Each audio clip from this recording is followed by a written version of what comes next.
그런데 이 우주로 나가는 배터리가 뭐가 그렇게 다르냐라는 점을 좀 주목을 할 필요가 있는데요. 기존보다 훨씬 높은 기준을 만족시켜야 된다는 겁니다. 그리고 테슬라 휴머노이드에도 이게 공급될 가능성이 높다라고 점쳐지는 분위기가 있는데,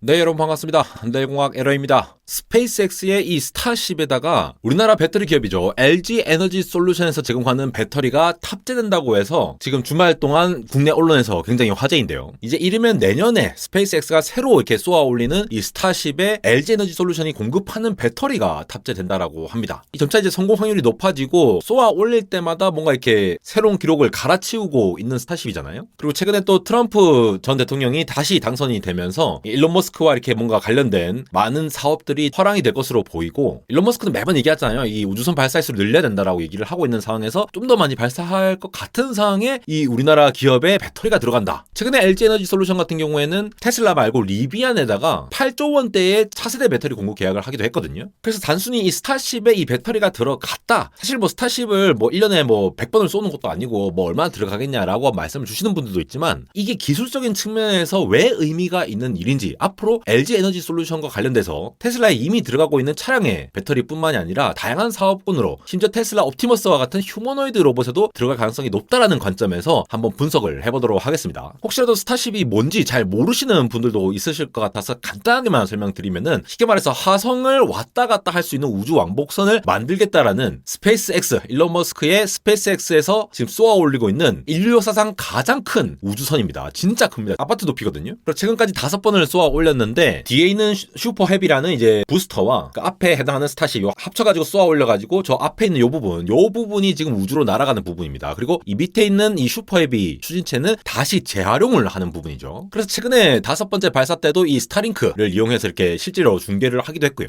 가장 최근에 화제가 됐던 것이 바로 이 모습이죠. 이 슈퍼 헤비가 다시 돌아와가지고 저 찹스틱이라고 부르는 저게 딱 걸려가지고 저걸 재사용할 수 있게끔 하는 실험에 성공을 한 거예요. 5번째 만에. 그래서 화성에 이제 식민지를 세우겠다라고 하는 것이 뭔가 뭐 홍맹한 얘기가 아니냐라고 느껴지실 수도 있는데, 어쨌든 간에 이 우주선 계획은 정말 빠르게 착착착 진행이 되고 있다는 거죠. 자세한 내용들은 제가 여러 번 안될공학 채널에서 다루었으니까 검색해서 보시면 아실 수 있을 거고요. 근데 이 스타쉽 안에서도 이 전자 시스템이 필요할 거지 않습니까? 스타쉽 내부의 모든 것들이 지금 방금 이 스타링크와 연결하는 통신이라던가 이런 것들 전부 다 전자 장치로 움직이겠죠. 태양광을 이용하는 발전을 이용할 수도 있을 거고, 그 외에 뭐 항법 시스템이라던가 이런 것들이 또 제한적으로 이 배터리 시스템을 사용할 수가 있다라는 거죠. 다양한 센서라던가 이제 모니터링 시스템은 전부 다 이제 전자기로 구동이 될 거니까 이런 거에 전력이 일단 필요한 부분이 있습니다. 그리고 또 이제 비상 전력 공급이 필요할 때도 있죠. 갑자기 뭐 비행 중에 이렇게 여러 가지 기체가 흔들림에 따라서 혹은 시스템이 약간 이렇게 압박을 받음으로써 뭔가 정전이 됐다고 했을 때 거기에 대해서 비상 전력이 공급이 되어야 하겠죠. 나사의 아르테미스 요 프로그램 아시죠?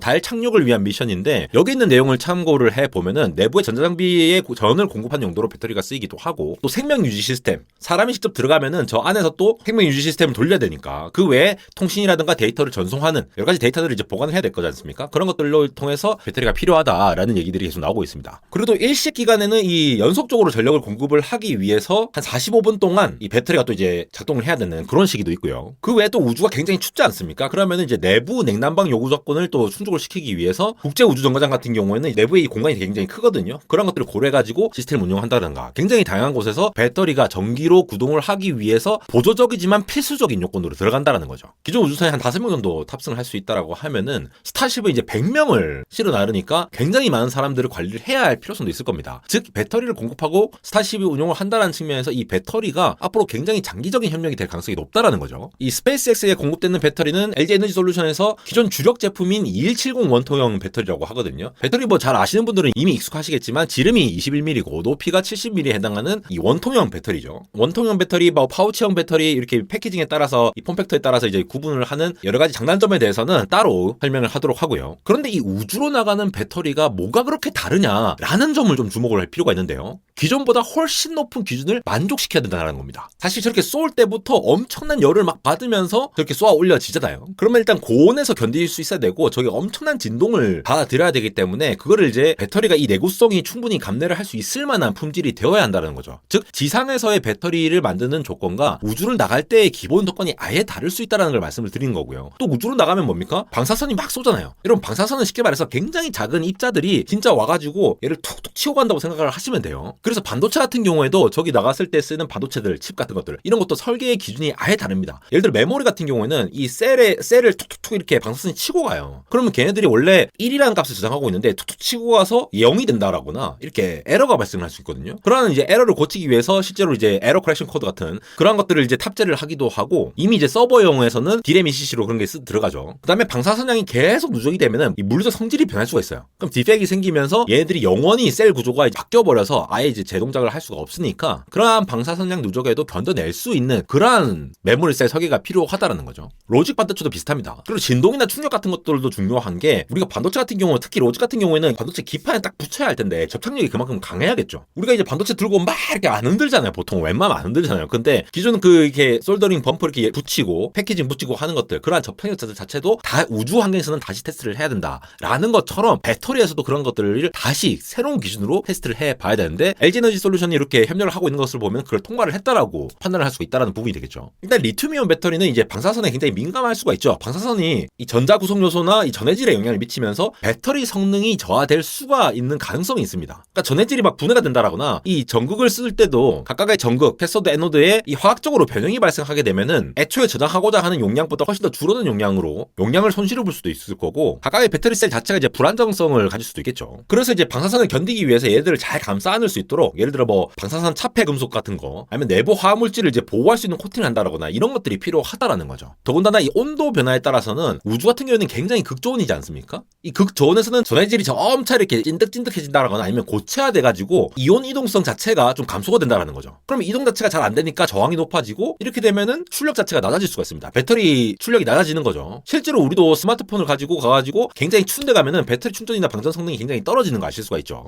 반대로 스타쉽이 막 쏘아올 때는 엄청나게 뜨겁잖아요. 또 굉장히 고온 환경에서는 또 화학적 반응이 또 가속화될 수 있을 가능성이 높기 때문에 자체 방전이 또 심화가 될 수가 있고, 뭐 그것뿐이겠습니까? 부피가 팽창할 수도 있고, 셀 수명이 단축할 수도 있고, 아니면 폭발할 수 있는 위험도 가질 수 있다라는 거죠. 즉 배터리가 커버해야 되는 온도의 커버리지 자체가 넓다 보니까 이걸 다 견딜 수 있으면서도 성능을 유지할 수 있어야 된다라는 측면이 있고, 또 우주를 한번 나가면 굉장히 오랫동안 쓰이잖아요. 그 오랫동안 계속 쓰일 수 있도록 배터리 내구성이 또 조절이 돼야 한다는 부분. 그리고 진동이 막 일어나면은 이 고주파 진동 같은 거나 계속 이제 충격이 있을 테니까 배터리 셀 내부가 말 그대로 물리적으로 계속 이게 뭉개지는 이 스트레스를 유발을 한다라는 거예요.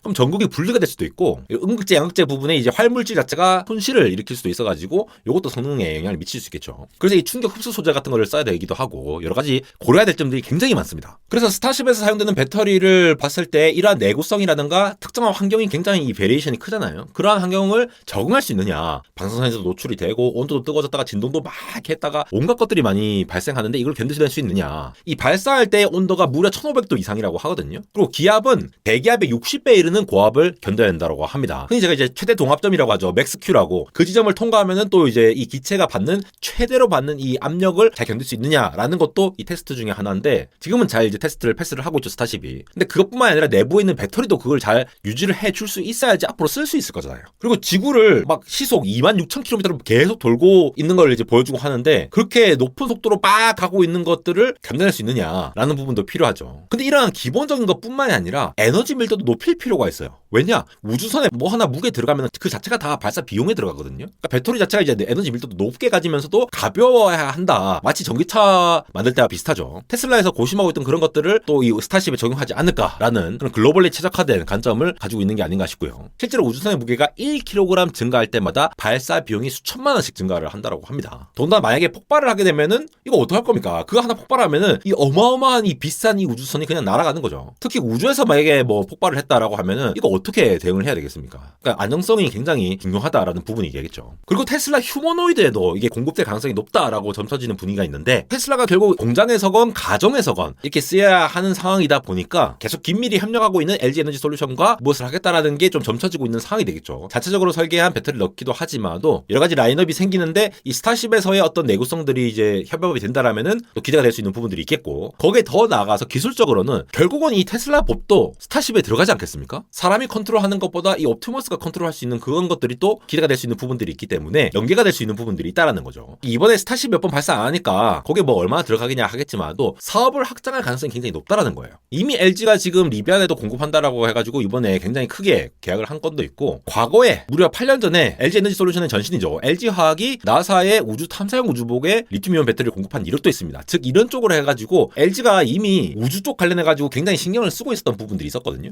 이번에 스페이스X가 LG 에너지 솔루션과 협력을 한다는 부분도 ESS라든가 우주복 배터리 같은 것들, 이런 것들을 이제 작은 오류에도 극단적으로 이 에러를 낮춰가지고 사고 나지 않도록, 그리고 품질에 문제가 없도록 하는 연구를 이미 저 때부터 연구가 되어 왔기 때문에 조금 영향이 높지 않나라고 판단할 수 있는 부분들이 있겠죠. 나사의 달 탐사용 전기차에도 배터리를 납품할 예정이라고 합니다. 이게 배터리 공급 물량 기준으로는 중국에 앞서가고 있지만, 그럼에도 불구하고 우리나라는 정말 배터리 강국이지 않습니까? 그러니까 배터리 전체를 세트로 만드는 기업부터 시작해서 양극재, 음극재 모든 부분에 있어서 우리나라가 굉장히 잘하고 있는 부분들이 있기 때문에 앞서 이러한 우주 시대가 개막될 때에도 굉장히 높은 기준을 통과할 수 있는 이러한 퀄리티의 높은 양질의 배터리를 생산하는데 이번 소식에 어떤 의미가 있다고 생각하고요. 여기에서도 쌓인 노하우들이 협력을 하면서 실질적으로 스페이스X가 우주 산업과 관련한 굉장히 다양한 정보들을 LG 에너지 솔루션과 굉장히 협력을 해가지고 많이 제공하지 않겠습니까? 그럼 거기에서의 또 역량을 굉장히 쌓아갈 수 있는 부분들이 있겠고, 그러면 LG 에너지 솔루션과 협력하는 굉장히 다양한 양극재 업체들이라던가 다양한 기업들이 요걸 기반으로 해서 또 새로운 물질들을 개발을 할 수가 있고, 여러 가지 이제 시스템이라던가 어떤 기술들을 개발을 할 수 있는 가능성이 있다 보니까 굉장히 좀 이제 좋은 소식이라고 생각되어서 이렇게 정리를 한번 해보았습니다. 안대공학 인스타그램 언리얼.에러 많이 팔로우 해주시고요. 유튜브에서 전달드리지 못하는 짧은 내용들 이렇게 빠르게 전달드리고 있으니까 앞으로는 더 많이 소식을 전달드릴 예정입니다. 그래서 빠른 정보 많이 얻어가시기 바랍니다. 지금까지 안달공학 에러였습니다.